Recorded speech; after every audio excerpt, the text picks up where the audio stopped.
Hi guys, welcome to How to Maximize. In this video, I will show you how to reorder Instagram highlights. First of all, open the Instagram application on your device. Go to your profile and scroll down to highlights. Open a particular highlight and click on three dots. Tap on Edit Highlight and go to Stories. Scroll above and select the particular story you want in your highlights. You can also remove the video from highlights by clicking on the three dots for more.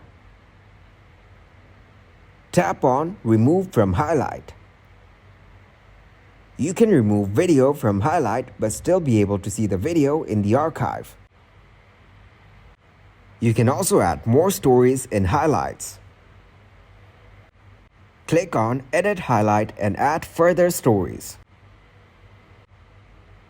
By clicking on Remove from Highlight, you can delete the highlight as well. That's how you can reorder your Instagram highlights.